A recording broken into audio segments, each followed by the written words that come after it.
At Baker's Pharmacy, care is what's most convenient for you. Care is being here when you need us. We're open evenings and weekends. Care is helping you save more. Most insurance plans and discount cards are accepted at your local Baker's Pharmacy. Care is saving you time by managing your prescriptions online. You can request refills, check order status, and more. Care is convenience that works for everyone. Baker's, a world of care is in store. Services and availability vary by location. Age and other restrictions may apply. For coverage, consult your health insurance company. Visit the pharmacy or our site for details. Get an 11% rebate at Menards. Rust-Oleum Stops Rust Custom 5-in-1 Spray Paint lets you choose from 5 spray patterns with a twist of the dial. It protects indoor and outdoor metal and wood projects for long-lasting results and is available in more than 40 colors. Get started on your painting project at Menards, #1 in customer satisfaction among home improvement retailers according to J.D. Power. For more information, visit jdpower.com/awards. Save big money at Menards.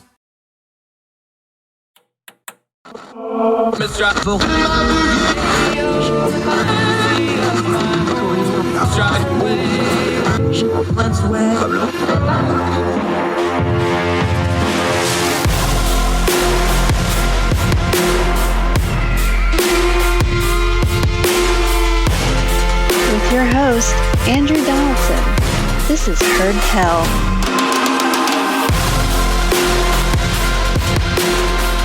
Welcome to Heard Tell. Thank you so much for giving us the most precious thing you have, your time. So we try to do what we always do. We're going to turn down the noise of the news cycle, get to some information that we actually need to know about so that we can better discern the times we live in. No caterwauling, just get to the stuff we need to know without all the yelling and the fussing and the hollering. Let's start with the GOP primary because there's a whole lot of fussing and hollering going on with this thing.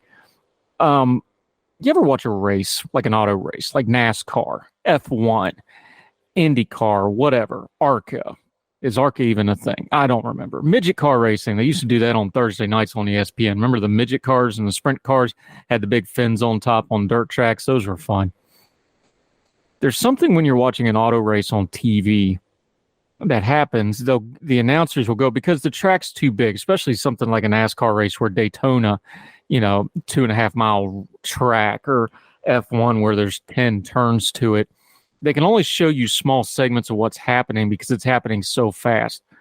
And what will happen is they'll go, there's a battle for second and third.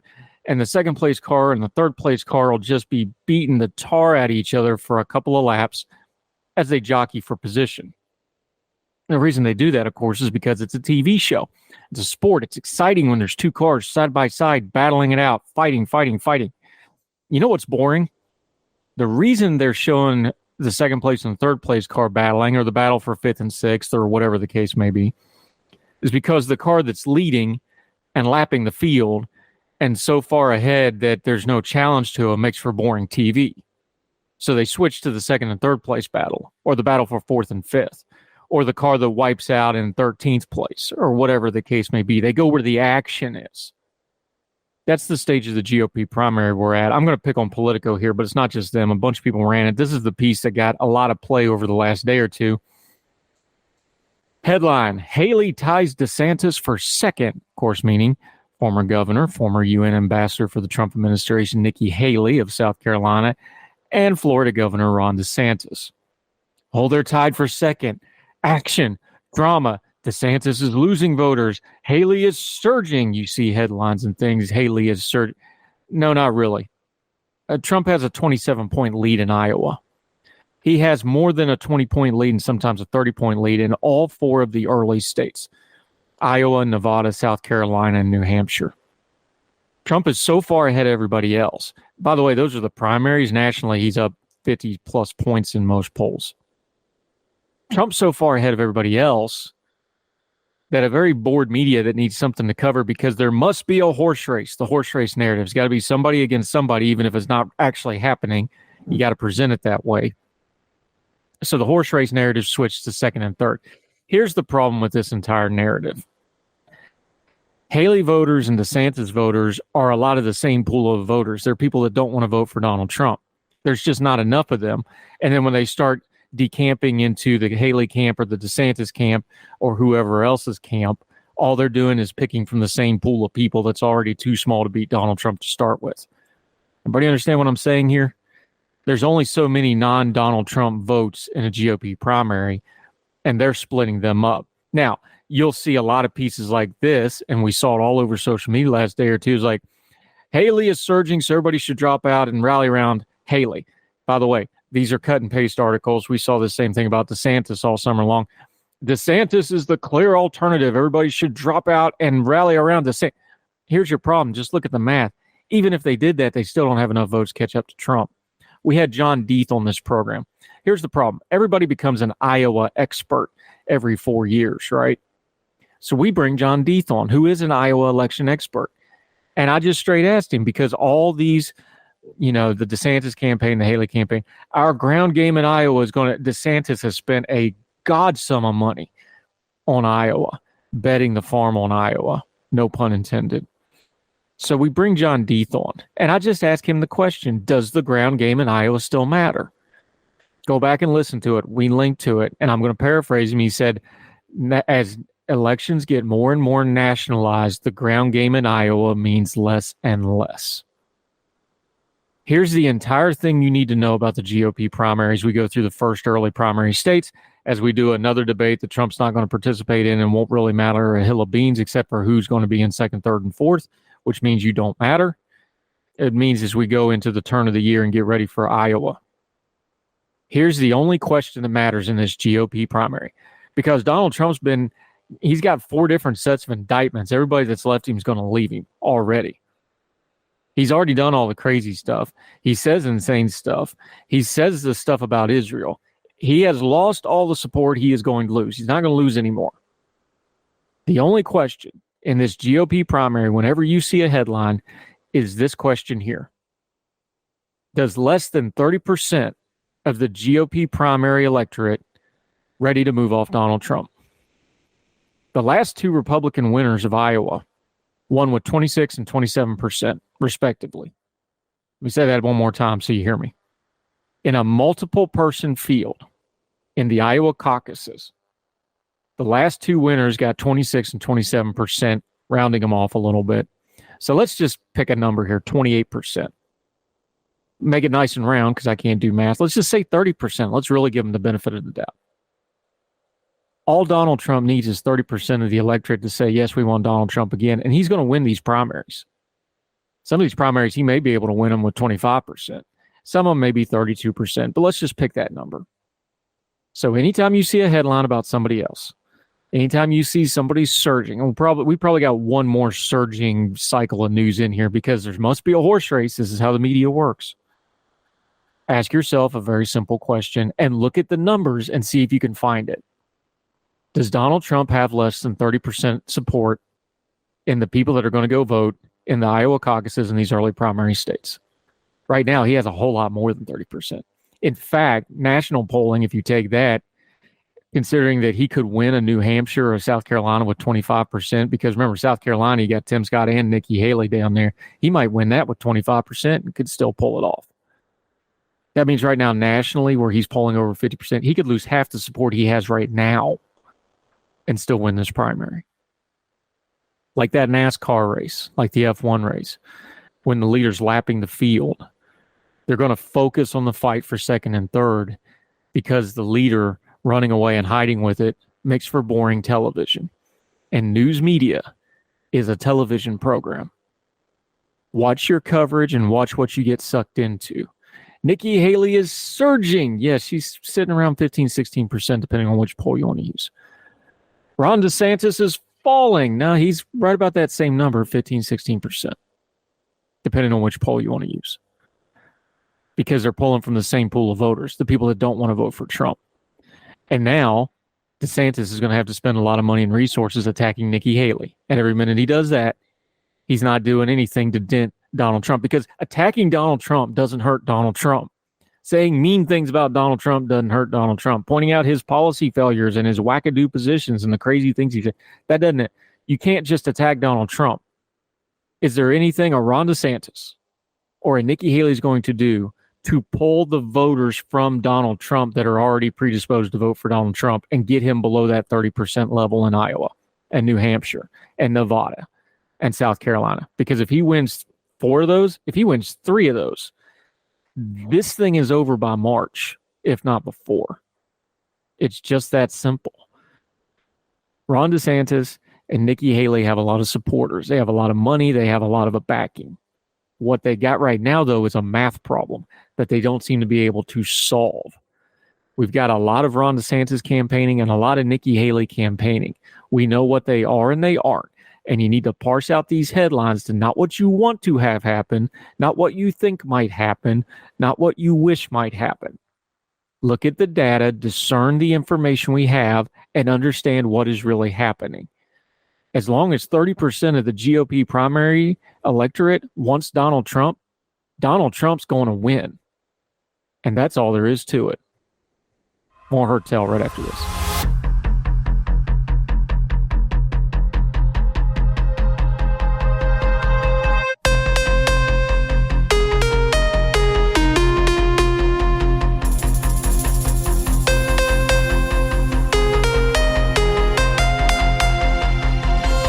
At Baker's Pharmacy, care is what's most convenient for you. Care is being here when you need us. We're open evenings and weekends. Care is helping you save more. Most insurance plans and discount cards are accepted at your local Baker's Pharmacy. Care is saving you time by managing your prescriptions online. You can request refills, check order status, and more. Care is convenience that works for everyone. Baker's, a world of care is in store. Services and availability vary by location. Age and other restrictions may apply. For coverage, consult your health insurance company. Visit the pharmacy or our site for details. At Baker's Pharmacy, care is what's most convenient for you. Care is being here when you need us. We're open evenings and weekends. Care is helping you save more. Most insurance plans and discount cards are accepted at your local Baker's Pharmacy. Care is saving you time by managing your prescriptions online. You can request refills, check order status, and more. Care is convenience that works for everyone. Baker's, a world of care is in store. Services and availability vary by location. Age and other restrictions may apply. For coverage, consult your health insurance company. Visit the pharmacy or our site for details.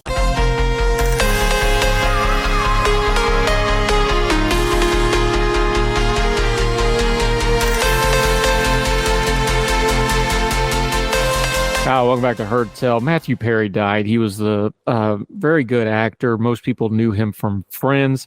My kids and family really loved the movie he did with Zac Efron, where he went back to high school. He was excellent in that. He was in other movies as well. Don't pigeonhole him just to Friends.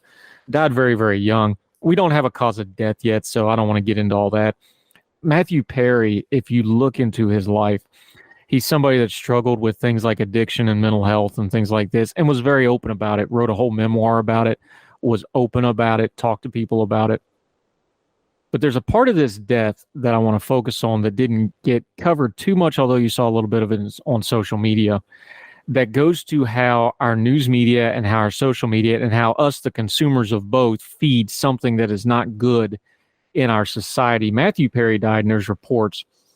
If you're not familiar with TMZ, and full disclosure, I have appeared on TMZ as a talking head a time or two. I don't really like doing those hits, but I've done a few of them. It's not anything against the TMZ folks themselves. I'll talk about the problem I have with the company in just a second. The people are nice enough. It's just the formatting of them. I didn't really enjoy doing them. Here's the thing with the TMZ thing. The reason TMZ gets so much information on celebrities is they pay for it. Most news organizations, mainline news organizations, will not pay for it. The National Enquirer for years got information that other people wouldn't get. They broke things like the John Edwards story because they pay for those hits. TMZ basically nationalized that, monetized it, and internetized it. Internetized it is not a term, but it's the best way I can explain what happened. TMZ rose with the internet and social media especially, and they figured out you pay information, you get information before everybody else, and you can get it out faster to a wider audience, and it's made them an absolute empire. To be fair to TMZ, for whatever problems we're going to have with how they do things, and I'm going to get into one of them here in a minute, they're usually right. They usually have correct information, although a lot of it is salacious, a lot of it is not nice. You could talk about the morality and ethics of it, but they're usually not wrong. They're usually correct. There was reports that the TMZ folks got the information of Matthew Perry's death out so fast because they paid off law enforcement. We'll leave it to law enforcement. I don't know if it was a uniform law enforcement. I don't know if it was somebody with a badge. I don't know if it was an investigator. I don't know if it was a coroner or whatever. They paid somebody in law enforcement for this information. And if you watch social media, a couple interesting things happen. Some other celebrities, Wolfgang Van Halen. I'm a big fan of Wolfie's. I love his music. He talked about how he was in the hospital with his dad. This is on social media. He said, when my dad died, they had it out before we'd even left the hospital. We didn't have 20 minutes to grieve because they paid off people at the hospital for the information that he died. We've seen this before with other celebrity deaths. We've seen it with celebrity arrests. We've seen it with other things. People go, well, they're celebrities. They deserve it. There's some of that. Here's the thing, and I tweeted about this. I expect this from TMZ. We cannot control TMZ. We have freedom of the press. If they want to pay for information and run it, they're allowed to within the confines of the law that gets into some very specific things like libel and other things. People that think they have been libeled or smeared or things like that, they have legal recourse to take them to court if they want to. But we have very strong First Amendment protections of the press. And yes, the TMZ is the press, even though they're, the paparazzi, hide in the gutter and jump from the bushes type of press. That's still press. That's still protected free speech. Here's where I want to go with this, though, and why I'm bringing it up. We have an accountability problem here that we can control. You can't control TMZ. We better control police and law enforcement that take money from an organization to give out personal information. We better, in the Wolfie, the Eddie Van Halen case, medical providers that are taking money to give out personal information. This is something we can do something about. And if they do it to celebrities, eventually they're going to start doing it to other people. They're going to start, they already do it. They, sell personal information. There's a whole market for this sort of thing. This is something we should talk about on our social media and with our elected officials and with people with whom we have influence. If you are in law enforcement and you take money for information from anybody, you immediately lose your badge and should not be in law enforcement, period. End of discussion. Because if you take money for that, you may take money for something much more important and sinister. You don't have the integrity to be on the job in law enforcement. You're fired. Goodbye right now. Same with healthcare. The healthcare records and information of people must be kept private, their personal information, all that. If you are a healthcare worker, from a doctor to the janitor that scrubs the floor, if you give out that information, you should be fired immediately and never hired again, period. Now, that's easy for me to say. Writing regulation and laws that do that and cover that are much more hard. But when you look at a story about celebrities, get below the salacious headline and think about it for a second. It's like, well, wait a minute, is this a healthy thing? And again, TMZ can do this. We have a free press, even a press that pays for information. But if they're paying law enforcement, they're paying healthcare providers for this information, we can do something about that. And we should. Privacy and data, I know people say we don't have any anymore. That's true. But the people we trust, like our law enforcement and our healthcare providers, to take care of us in the moments of our greatest crisis, they should be held to a higher standard. And that's something we should be talking about a lot more than the salacious details of Matthew Perry's death. We hope he rests in peace. We pray for his family. And let's do something about these people that are just taking money. This is not a new problem. It's been a problem for all of human history. We ought to do more about it. More Hurt Tell right after this.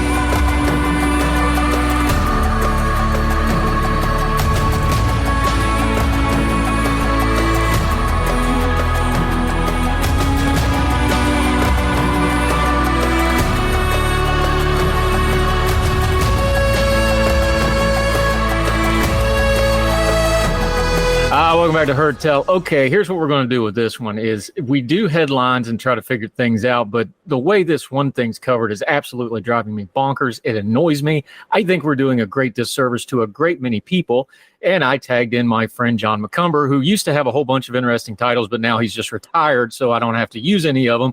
John, how are you, my friend? Good to talk to you again. Andrew, I couldn't be better, and it's great to talk to you again. It's been too long. For those of you on the YouTube channel, you will get to see his wonderful Florida man retiree motif he is rocking today. Got him out of the hooker hat, at least, so a little bit of a change of pace. Yes, I knew I had my Flying Tigers hat on. But I have to talk real carefully right now because my DOG saw me put on this HAT, and he thinks it's time for his WALK. So I have to talk like it's a toddler. That would be Brody the Wonder Dog that you picked up here. Brody the Wonder Dog, yeah. We're going to try to get this done before any of my dogs realize I'm recording or the cat shows up and photo bombs me. You're exactly who I want to talk. I want to talk about the way the media covers things like financial planning and not just the economy, because the economy's in the news. When we talk about things like buying a house, we talk about things like retirement planning. You're on one end of it. You've already had 2 or 3 successful careers. Your wife still works a little bit, but also had a successful career. You're in that retirement where you moved to Florida and did all that. I'm in the middle of it. We both have adult children who we're trying to navigate. When they want to talk to us, we'll give them advice on how they're navigating their 20s and 30s. So this is how I want to address this, though, because I think the media coverage, especially the influencer culture media, which is bleeding into news media, I think the way we talk about retirement, financial planning, home buying, the really big important stuff, right? Car buying, we can lump that in there now, too, because it's getting expensive again. Anything with an interest rate, I don't think we talk about this in a healthy way. I don't think we talk about it in a productive way. And frankly, I don't think we talk about it in a truthful way. I would absolutely agree with that. That's a great assessment. Now that you've done the retirement thing, though, this isn't complicated stuff, really. It's really anybody that's actually done investing. I'm not talking about Bitcoin or the hot stuff or things they're doing. People that know how to do financing, it's just consistency over time and having a plan and sticking to it. That's not how we talk to young people about it. That's not how the media talks about it. What is it from your end of it, looking back on it now? Because you did it successfully and you're doing okay and not missing any meals because you're a member of our Twitter Supper Club. What do you tell somebody that's just seeing the influencer culture of how to kind of turn down the noise on this? Well, I think one of the important things to preface any discussion about retirement and financial planning in that area is to talk about the fact that retirement is something that hasn't even been considered or even talked about. It's something that just kind of popped up in the middle of the 20th century. Up till then, you hoped that the kids would, if you had a family, they'd take you in and let you die peacefully at home. Or you hoped you slumped over, digging your ditch or planting your corn and just fell over dead because retirement just didn't exist. There wasn't this plan for financial stability, the plan for the ability to have income or anything after a certain age. And people just wore out, men and women wore out from their work and their labors after a number of years. And so now as medical advancements and others allow us to live longer and we start anticipating retirement, like I say, they started with this great idea back in the middle of the 20th century where they'd have these defined benefit plans and you would be able to work for a large corporation for X number of years and then take a retirement. My dad did that. He got out of after fighting World War II. He came home and he, instead of repairing aircraft on carriers, he was busy building planters and tractors for John Deere. Spent 30 years working there. And then unfortunately died the month he put in 30 years because he was worn out from war and cigarettes and alcohol. And he just died at 59 years of age. And they kept provided basic care for my mother until she passed. I didn't have that process going for me with that retirement. I didn't have a defined retirement plan, except if you consider the military. But I left the military early. I didn't get a big retirement payout. I call it car payment money and not live by the beach in this trailer money. So how we talk about retirement is important to understand that it's a relatively recent phenomenon. And so you're talking about, we've only been, 2, maybe 3 generations that have even had the opportunity to consider it. So how do we talk to young people about it? How do we talk to others that are looking at how to get there? I think it's important to understand the dynamism within this financial systems and where we are right now. We went from defined benefit plans early on in the retirement area. In the mid 20th century, we rolled out Social Security. I think I read somewhere, and I should have had this prepared so I could cite it exactly. I think the first person that collected Social Security was a woman who had put in $13.12. You know, because the way it timed out, the law passed, and when she retired, she had put in $13.12 and took out $20,000 or $26,000 over the remaining years. So it showed you right out of the gate how this system was flawed. So we have this system still in place, this flawed system called Social Security. We have now, like I say, 401k. I was the 401k era person. So after I left the military, and again, I was I left the military long before I was eligible to really retire. I had to go back, work in industry, and then do the savings part of things on my own and be able to contribute to that environment. So that put that in that situation. So what I tell and what I would advise young people now, it's not so much the mechanics of it, but exactly as you said, it's about consistency, having a basic plan that you have to be able to adapt though as changing times. Housing market, look what's happened to the housing market. Look what's happened to a variety of elements of our financial system, car prices, used cars. You know, the average car in the United States today is 11 years old. The average car on the road is 11 years old. That's never been the case. You know, my father's era, they'd look at buying a car every couple of years, usually because the cars wore out pretty quickly. They'd look at having one every couple of years. My father-in-law was still of that generation, and he always wanted a new truck every other year, even though he put very limited miles on it. So that was just that whole thing has changed now in us, and because that, aside from housing, that's oftentimes people's second largest investment is a vehicle. And so you've got so many of these competing priorities. The key to all of this, though, is what I found. I was so fortunate in what I did and how I was doing it. And I can't say I'm some kind of a genius at it, but by God, the point was to get to where retirement happens, to be out of debt. And that truly is. I mean, you can say what you want about Dave Ramsey, but his overall message is solid. And that, to me, is a place to start to have this discussion. But if you don't hustle in your 20s and 30s, you're not going to enjoy it. You're going to struggle in your 50s and 60s. Here's the nomenclature needs to change, though, because we talk about retirement or investing or whatever. I think the debt thing is something we hear it in certain aspects, like we hear it with the student debt thing and the college thing. We hear it in that debate. But the problem is we don't make I hate to use the word holistic, but debt is a holistic problem to your life if you've got a whole lot of it. Yep. It just crushes everything. Yep. If you just talked about the World War II generation. I think this is important.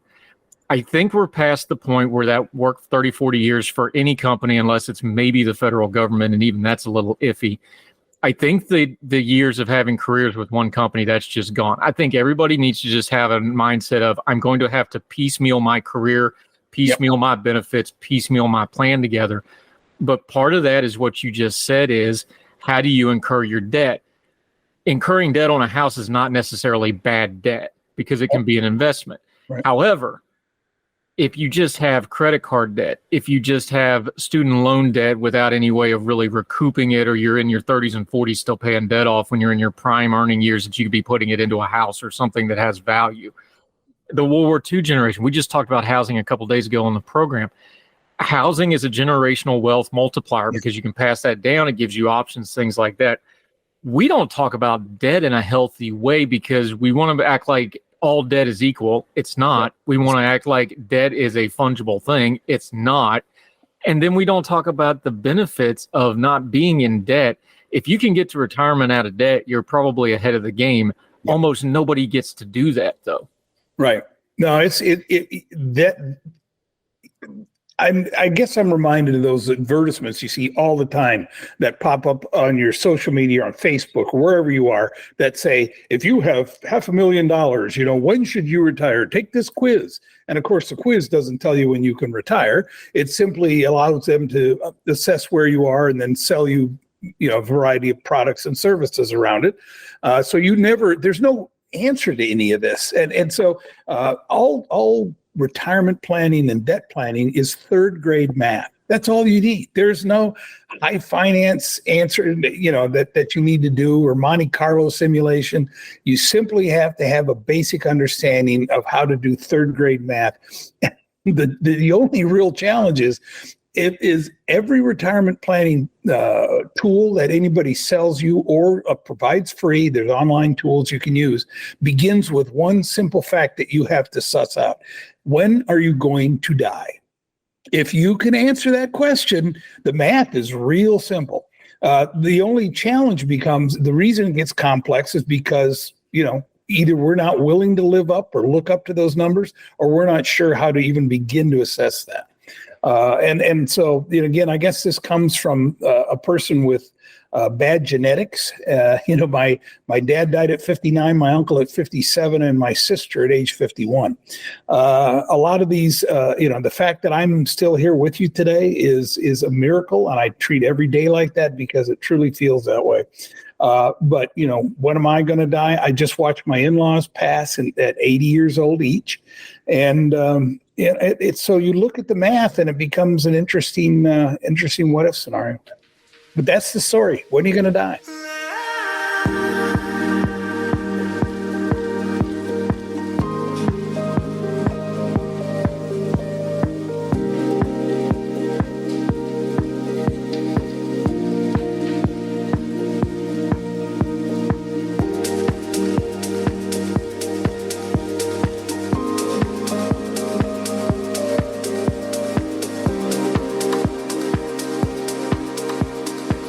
Yeah, John McCumber joining us. This is actually a core problem with Social Security besides the policy part. And we always talk about the policy part.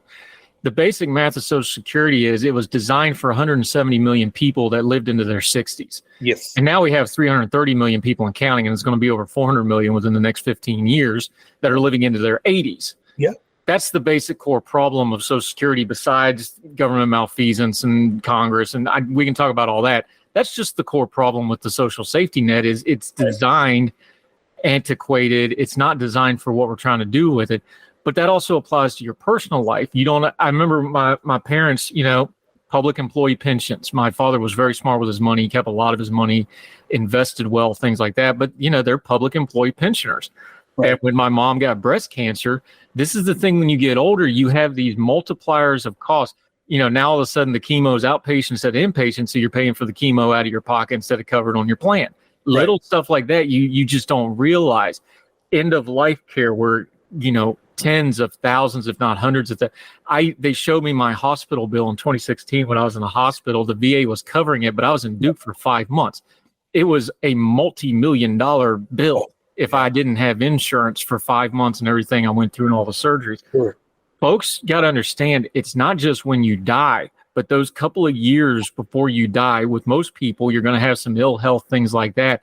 Those are financial bombs that go off that you're either prepared for or it completely wrecks your life. And we don't put those on the advertisements. No, we don't. And that's why, managing and having the changes that we've had, dramatic changes to insurance and the like, become real difficult to forecast for retirement. I know that's a challenge I've had. I'm fortunate that I also have the VA, and I live in a place that, knock on wood here, the VA has been phenomenal in my area, believe it or not. And I know there's horror stories everywhere, but I've been getting the care I need and the preventive care I need, and it's been really, really pretty good. So I'm happy with that. But again, people don't have the tools they need to prepare for this. So one of the tools that's posited all the time is why don't government just cover it for you? And and so it's the whole microcosm of that. Why doesn't the government handle it for you? Becomes another string of issues that needs to be discussed. But at the same time, people, one of my favorite pundits, who's unfortunately now passed, is PJ O'Rourke. And he once said, if you think healthcare is expensive now, wait until it's free. So we've got a whole other series of challenges that we're going to need to face in that healthcare area. But planning for retirement, I'd like to say I was kind of, really smart and did all this stuff. I absolutely didn't.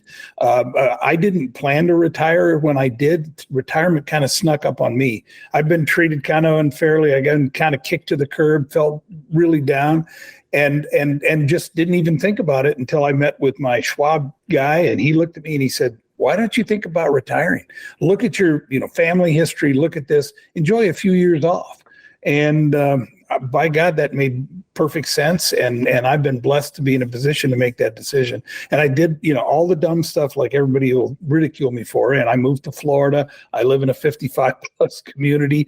But, again, until you see it, till you experience it, that's what it took for me. As another person, a mutual of ours, she and her husband had retired and moved down here, and then said, just come and visit. And I'm literally, like I say, I'd been out of work for about a year, had been kicking around and not really finding what I wanted.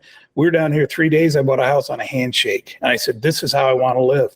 And people have these odd suspicions. Like I say, when we talk about the generational changes, when I thought of 60 people in their 60s, which I'm well into my 60s now, when I thought of people when I was a kid, they were just fat old women, the white hair with an apron, standing at the stove making cinnamon rolls, and a guy with a cane, sitting out in front of the Cracker Barrel or wherever they were, sitting on in the town square feeding the pigeons.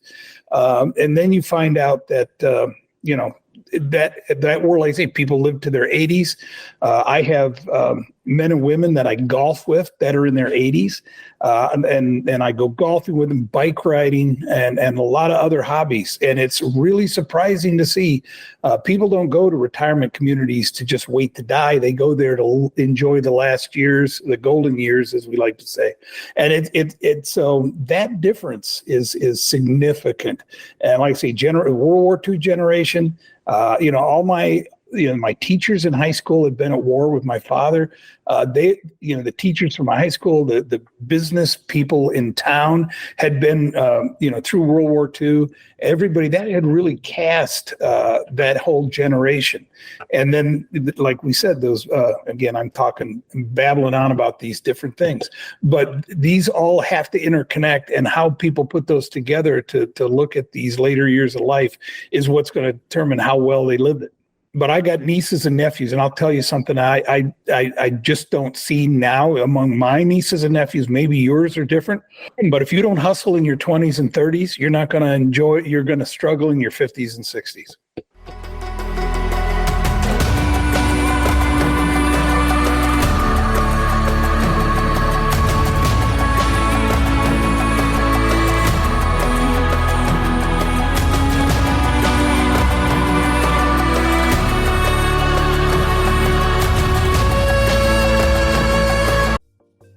Folks, if you've listened to the Heard Tell program, you've heard our friend Gabriella Hoffman, but you need to make sure you're checking out her podcast, District of Conservation. It's a podcast exploring the nuances of true conservation efforts from D.C. and beyond. From topic discussions to exclusive interviews with conservation and energy newsmakers, Gabriella keeps listeners appraised of the latest news stories while elevating important voices.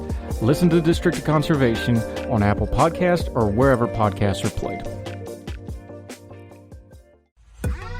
Folks, you've heard of Ethan Brown on the Heard Tell show a couple of different times, but if you're interested in learning about how to discuss things like climate change without all the politics and doom and gloom, head over to his podcast, The Sweaty Penguin.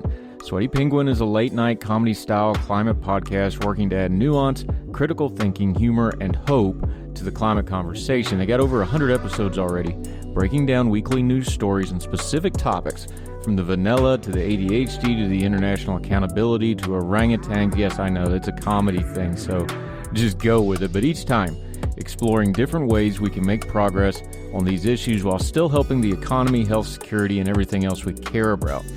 Feel overwhelmed, exhausted, or excluded by today's climate change discourse? This is the podcast for you. Find The Sweaty Penguin wherever you get your podcasts or at www.thesweatypenguin.com.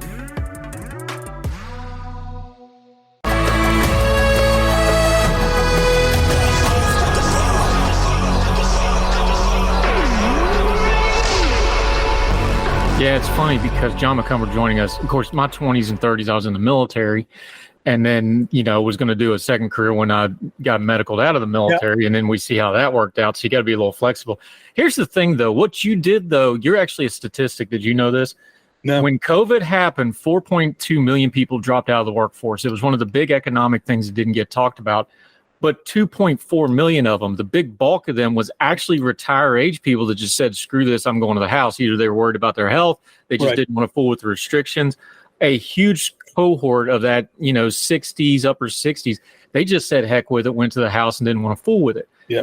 But now something's been happening over late. About 1.2 million of them, according to the statistics, I'll post these in the links on the herdtell.substack.com listing. They're coming back into the workforce, but almost none of them are full-time. Mm-hmm. They're part-time. One of the things that I think is really changing retirement is the same thing that's changing work for people like me. I'm in my 40s, but I do, work from home, and I have my government disability and things like that. But it's also changing what I see the college age cohort doing too. You have multiple side hustle opportunities, and you kind of piddled with this. I know your wife works from home some, even though you're quote unquote in your retirement home. Yep. You have options now, and we've got all the data in the world. It's not just golfing and the lifestyle and that's healthy too. The longer you work, that actually extends your lifespan. So it's actually different than that World War II generation where it was more factory work, things like that. Yeah. There's technology jobs. Yeah, it's not just beat your body into the ground. You can be a productive member through technology now well into your later years, and people are taking advantage of it, not just for the money stream. They just like feeling productive. Absolutely. Absolutely. As you know, I have my little LLC here in Florida, and I still do consulting and writing for an employment and file taxes and do all those things you do for running a small business. But it's worthwhile, and it gives me a reason to get up every day and do something, as well as enjoy the extra time that I now have that I never did. That's what I tell I'm amazed at my nieces and nephews, and I'm talking about young men and women in their 20s, early 30s that post on social media, or I see them on Facebook, and they're exhausted after a 40-hour week, and they had to punch the clock for 40 hours or go to the job. And we're not talking people with huge commutes or anything. And they're just small town people. They work hard. They've got a good job, and they're crushed at the end of the day. They have family. I look back and I don't know how I certainly did it. But, one of the stories I like to tell, when I was in my late 20s, I was in the military, as you were, at that time in my life, and I decided I needed to go to college. And I wanted to move ahead. I wanted to get a commission. So I started, I made the mistake of, the only reason I got forced into it is I made the mistake of boasting to my wife that I would do that, and then say, well, I'm going to get started on it, but you're pregnant now. Well, she was pregnant with our first. And I said, but after you give birth and that child's here, then I'll go back to college. And I'll never forget it. The day I went to see her, one day, the day after our daughter was born, we were in the hospital sitting together. She looked at me and she goes, "Time's up. You said you were going to do this, and she's here, and you're doing it." So that afternoon, the next afternoon, I went down to the base education office, signed up for college programs. And I like to tell my nieces and nephews, I said, let me tell you this. I had this little baby daughter, brand new. I said, I worked night shift. I was lucky. The military worked around me. I ran a data center from midnight to 8 a.m. That was my basic duty. And then, of course, additional duties, other things you do in the military all around that. But the basic duty I had was to run a data center on the midnight shift. And I said, then I went to school. I'd get off at 8 in the morning. I'd come home, and my wife would go to school. And so she went to school. I took care of the baby. And then was during the day. My wife would get home around 5:30. I went to school from 6 to 9 o'clock at night. And then I went to school from 6 to 9 o'clock at night. Then I got dressed, went into my military job at midnight, and started the cycle over again. And I asked my daughter, what's missing from that? I remember talking to her about it. She goes, well, you don't talk about sleep. I said, I didn't. And I said, because what I did is I said I had 2 hours to nap, which I did in a chair at night before I started my midnight job. And I napped when you did. And then, there were a couple nights I didn't have school. So that was fortunate. But the whole point was that was my schedule for years. And then, like I say, then the school thing. So I really feel strongly that those side hustles ended up becoming my career, which was really fun. And it allowed me to do a lot of things.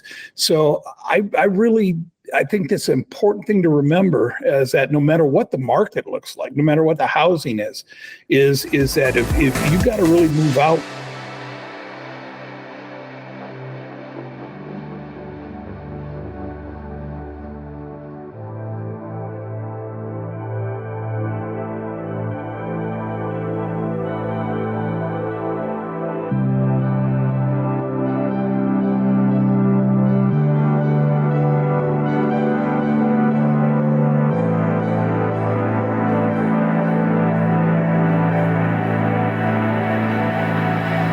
John McCumber joining us. I remember because my military career, of course, I'd been in about a year when 9/11 happened and the world changed on us. We went from having the cakiest, easiest job in the world to things got real in a big hurry.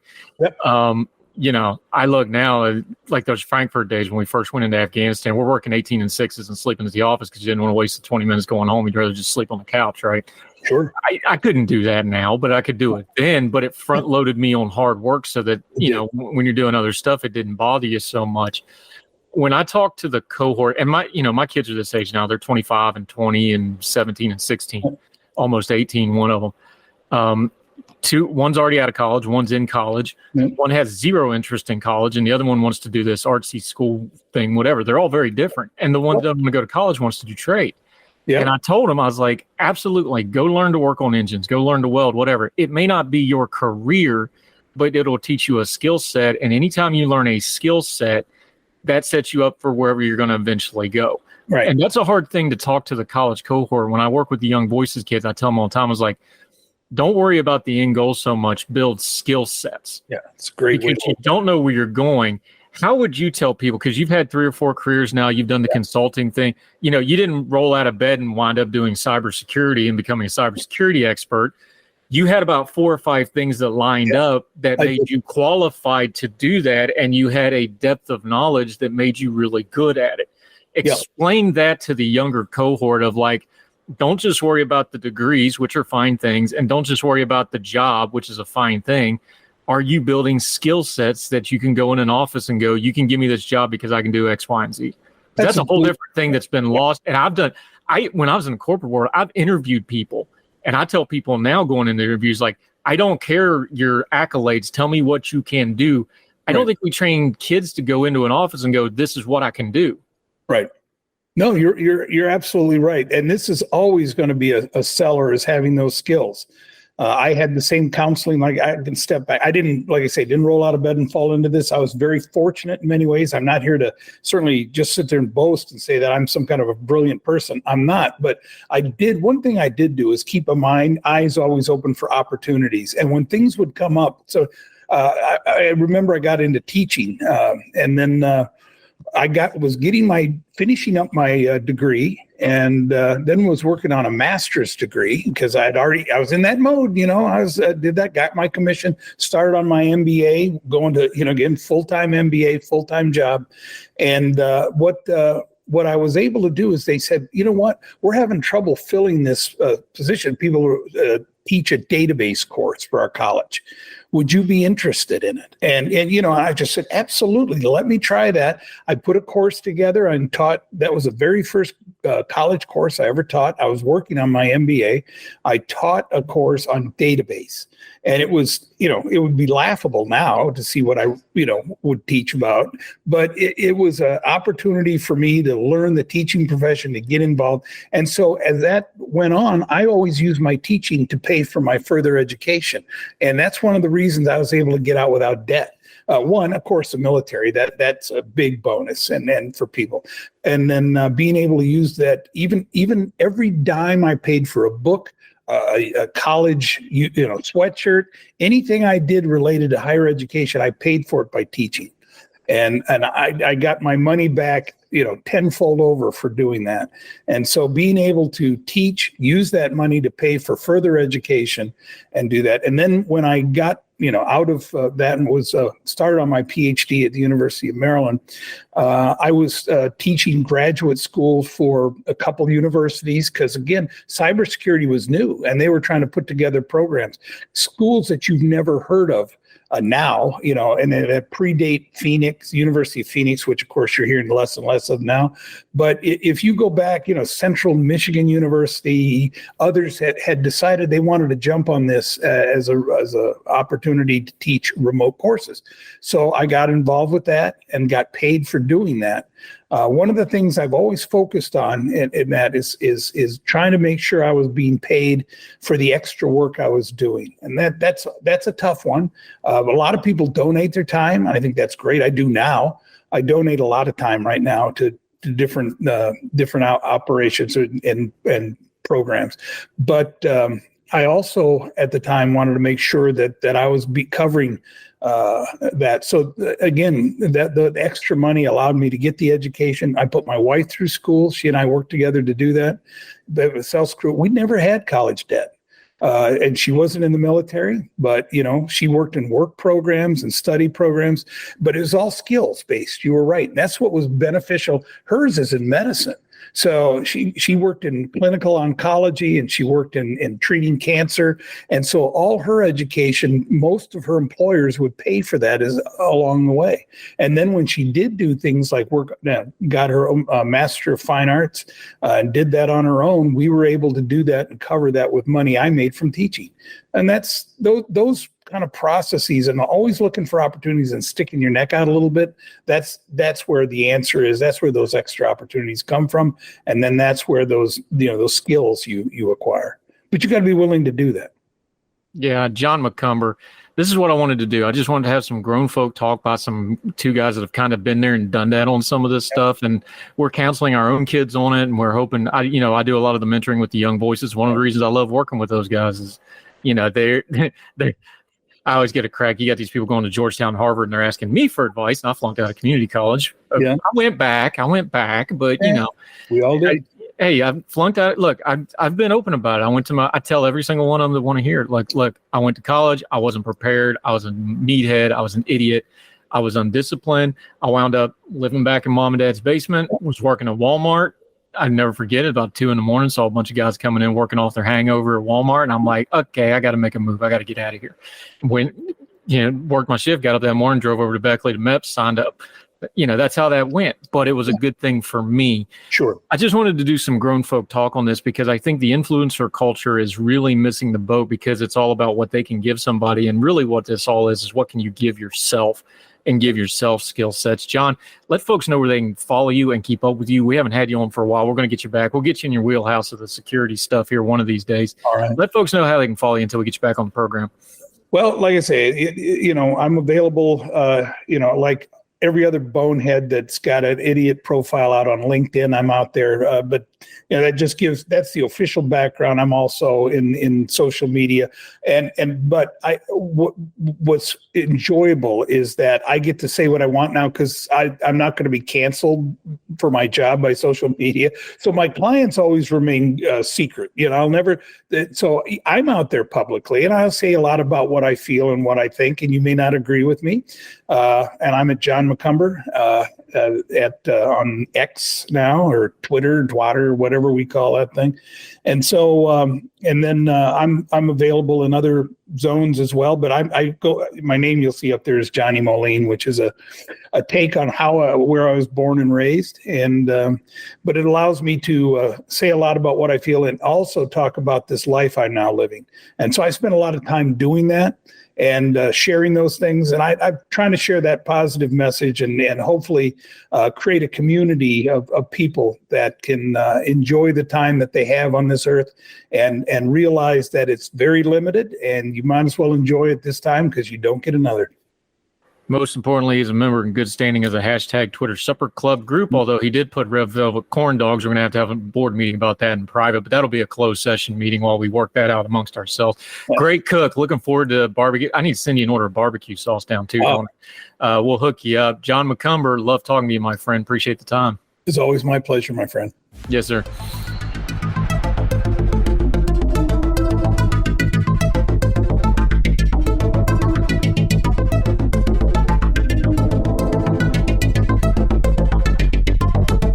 At Baker's Pharmacy, care is what's most convenient for you. Care is being here when you need us. We're open evenings and weekends. Care is helping you save more. Most insurance plans and discount cards are accepted at your local Baker's Pharmacy. Care is saving you time by managing your prescriptions online. You can request refills, check order status, and more. Care is convenience that works for everyone. Baker's, a world of care is in store.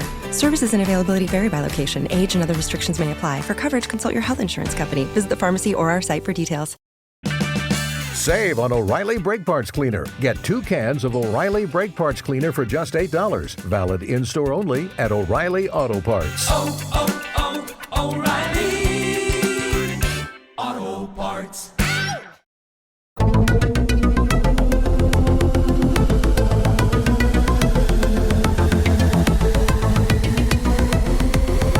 Welcome back to Heard Tell. Let's end on a good note. The horrible events in Lewiston, Maine, we talked about them, the mass murder up there, the people that died. There was good in that because, as usual, communities tend to come together in crisis.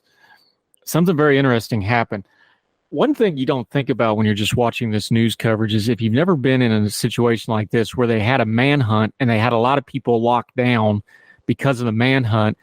Also, this is hunting season in Maine. They wanted to keep people out of the woods with guns for obvious reasons and a lot of other things. So a lot of people just couldn't go and do the normal things they did. Plus, you had this massive influx of first responders. The feds were there. The FBI comes in. All the news crews come in. And then you got all the looky-loos and the rubberneckers show up as well. Lewiston is not a big town, so you get an influx, a couple thousand people. You're going to notice it in a big hurry, especially in these rural areas. Something really amazing happened. Let's go to WCYY TV, and credit where it's due. I first saw this by Brian Mann's Twitter feed. But WCYY TV from a couple days ago. While the manhunt was going on, everybody's locked down, everything's shut down, which means how are you going to feed all these people that are in town for the manhunt, for the news coverage, whatever else? Well, while the law enforcement first responders community, I'm reading from WCYY here, local businesses are doing the same for them. Several restaurants have posted info about free meals for first responders, an incredible gesture to the folks who are trying to keep us safe from the evils of the world, and another example of Mainers helping Mainers. Below is where you find a list of saying. Now, the one that got some play was Jeff's Jamaican Cuisine food truck. Everybody likes Jamaican food. There's the old joke about we don't have that. Well, they had it. First responders could pick between mild beef, spicy beef, curry chicken, and a veggie option for free. It's a father-daughter food truck, and they've been dishing out delicious homemade Jamaican food for free for first responders from Thursday all the way through until the manhunt ended. There's other listings here. There's a couple other. There's the LA Taco food truck. Five Guys in Bidford and South Portland was giving out free food. Jimmy's General Store, Burnt Ends Barbecue, great barbecue name by Lisbon's House of Pizza, Sam's Italian. We like our food, so I want to shout these people out. Millhouse Pub, the Luchador Tacos. That's a great name. Love the Luchadors is, of course, the Mexican wrestling guys, if you're not a wrestling fan. But I wanted to shout these people out. We love our food on this program. We do the Twitter Supper Club. If in your travels you wind up in Lewiston, Maine, make sure you frequent one of these people. Let them know that, hey, we saw what you did during the manhunt, and we appreciate you. Really cool. We will link to all these folks. If you're not in Maine, maybe you know somebody in Maine or traveling to Maine for vacation season, fall season, send them these links for these places. Make sure you support these local businesses that supported the folks that were supporting their community. And that'll do it for Heard Tell. Love ending on a good note. Hey, if you don't already, please make sure you're following and supporting us on whatever platform you're listening to this on, iTunes, Spotify, iHeartRadio. We're even on some places over in India. Every podcast platform there is, we are on it. If you want to watch the video, we're also on the YouTube page. If you want both or you want the one-stop shopping for everything we do, heardtell.substack.com. Completely free. Subscribe. All you got to do is punch in your email. Everything we do will go directly into your inbox every time we do something, including media hits, writing. We're going to do some specials again. We haven't done those in a while. We're going to get back to that. We would love to have you. As always, all of it will only cost you a click or two. If you're willing to give us one more click after all those clicks, share us on your social media. We'd sure appreciate it. Heard Tell Show on the Twitter. My Twitter is for the Fire. We'd appreciate it. We don't advertise other than our social media, so that really helps us out. We would appreciate it. Also, all those platforms, if you could leave a rating and a comment, we'd sure appreciate it. So wherever you are, across the street or around the world, we hope you are well. We hope you are well fed, and we will talk to you again real soon for more Heard Tell. All the music on Heard Tell is provided under a Creative Content license from monstercat.com. Somos la máquina.